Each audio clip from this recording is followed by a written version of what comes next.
Hello, my friend. Welcome to my channel. Today, we learn English through a truly beautiful and emotional story. This is not just a lesson.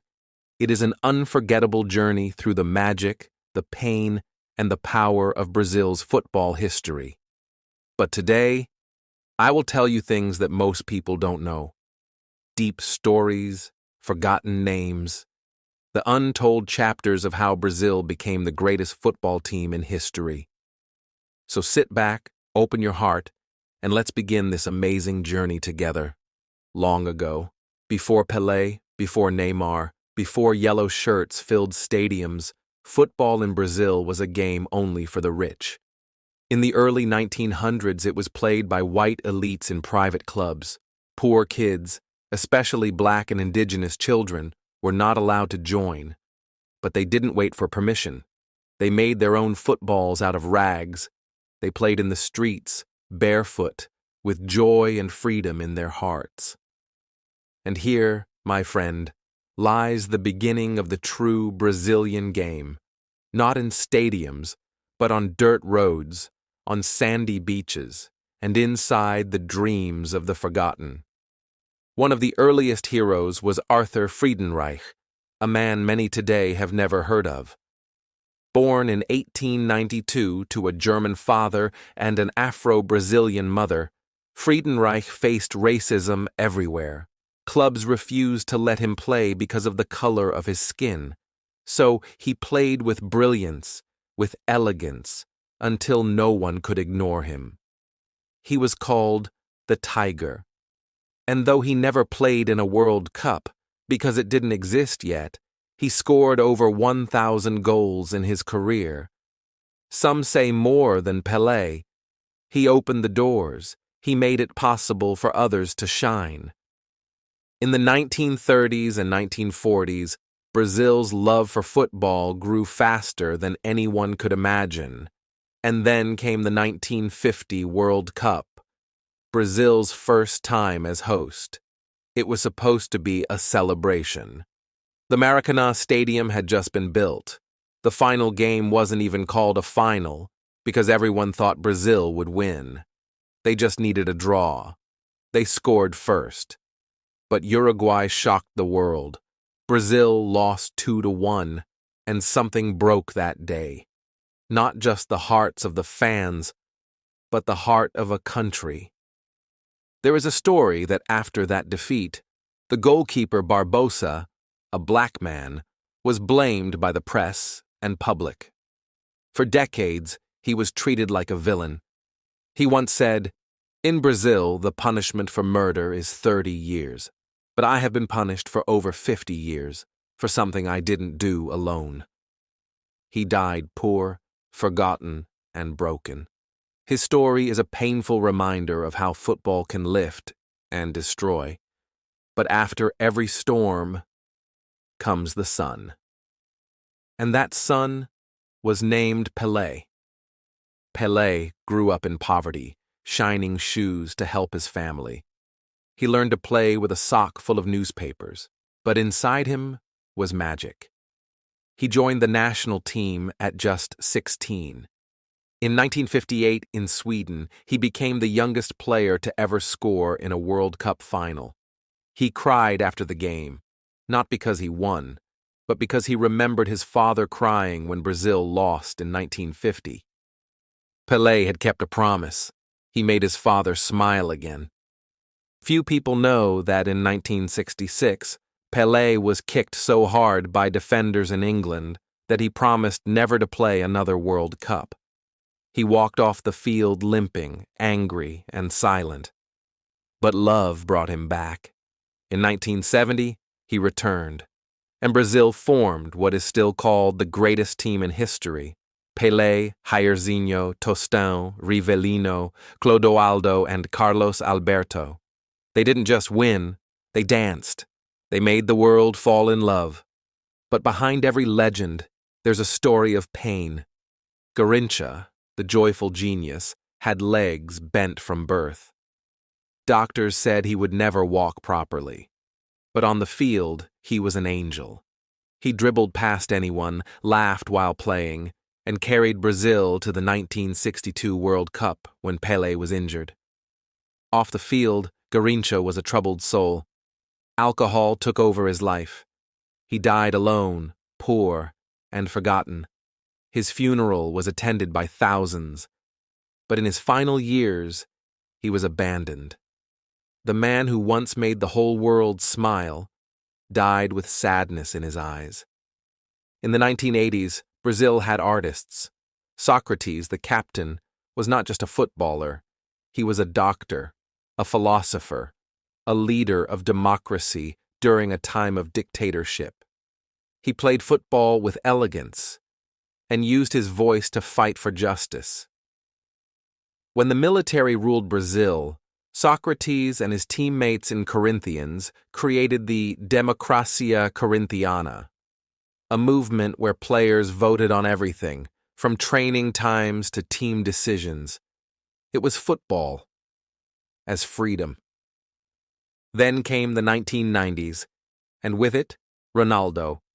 Not Cristiano, but the original, Ronaldo Luis Nazario de Lima. Born in the favelas of Rio, he played with joy and speed that stunned the world. In 1994, at just 17, he was part of the squad that won the World Cup, though he didn't play. In 1998, he became the world's biggest star, but before the final, he had a seizure. Some say he should not have played. Others say the sponsors forced him. We may never know the full truth, but Brazil lost, and Ronaldo was blamed. Did he give up? No, my friend. In 2002, Ronaldo returned, with a new haircut, the famous triangle in the front, and fire in his heart. He scored 8 goals. He led Brazil to their 5th World Cup. In the final, he scored twice, and when he cried, the world cried with him. That same team had Ronaldinho, the smiling magician.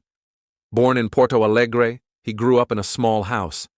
His father died when he was just 8. But Ronaldinho had the gift of joy. He played like a child, always smiling, always free. In 2005, he was named the best player in the world, but he never let fame take away his happiness. He once said, "I play the way I do because that's how I am. I smile, I laugh, I dance. That's me."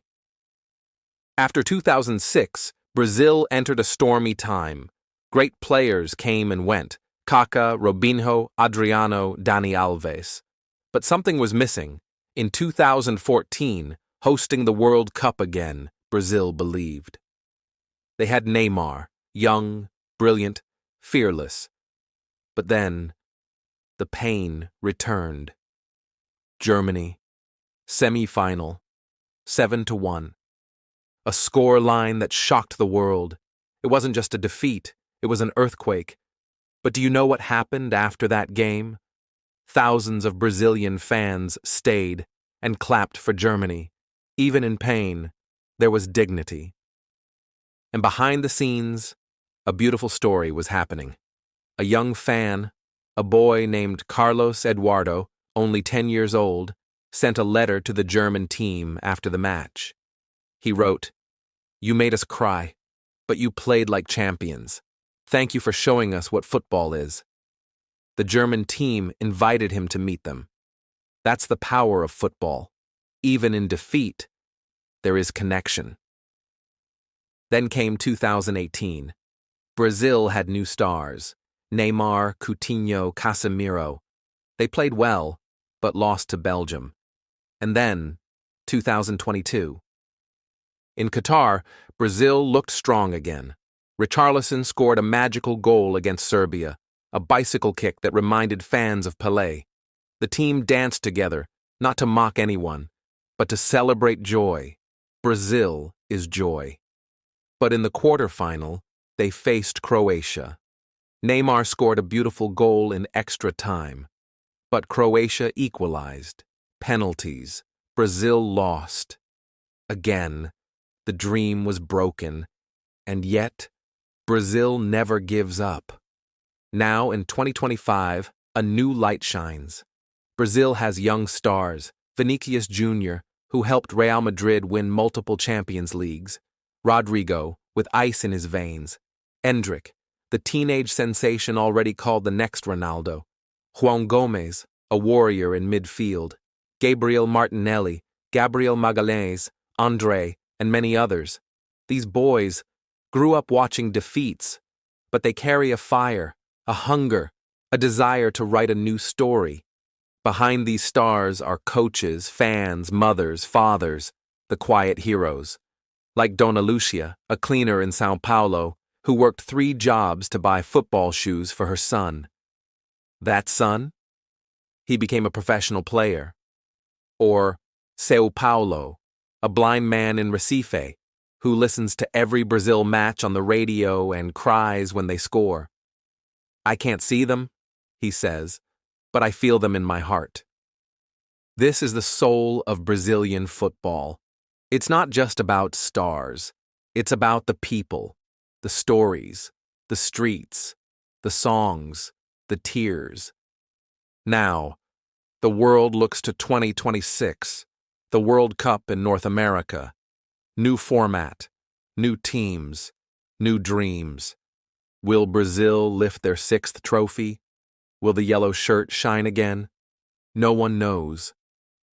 But Brazil will bring the joy. They will bring the rhythm. They will bring the hope. Because Brazil is not just a country that plays football. Brazil is football. Thank you, my friend, for walking with me through this beautiful, painful, and powerful story. If this touched your heart, helped your English, or made you feel something deep inside, please like, share, and subscribe. More incredible stories are coming. Until then, keep dreaming, keep learning, and never forget, the game is short, but the passion is forever. Goodbye, and see you next time.